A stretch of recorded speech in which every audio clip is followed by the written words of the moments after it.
Well, I'd like to think it was hard luck, but actually Jim hasn't pitched well. But there have been reasons for it. He started off first by pulling a muscle in his groin, then he sprained his ankle, then he hurt his hip. And Jim, of course, is like most pitchers.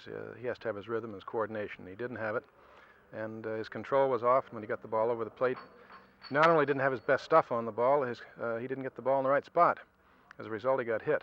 But Larry Shepard very wisely kept him out of the starting rotation, didn't have him pitch for about 10 days. And of course, Jim's last start was a good one. He pitched against the Phillies and won big. So that we're very hopeful that Jim will do well the rest of the year because, of course, he's a big man in our pitching plans. Speaking of pitchers, a lot of people have been talking this year about a dead baseball. Is there anything to it? I don't think the ball's any deader than it's been any time since I've been in the National League. I've seen some balls go a long, long ways. I think the ball will go if you hit it. The problem has been, of course, that the pitching has been so good.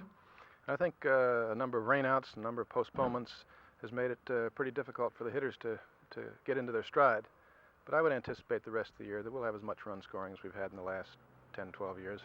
Well, it looks to me as if the pitching has improved over the last 5 or 6 years in both leagues, the American League and the National League, and I think that there are more good young pitchers now than there have ever been, probably.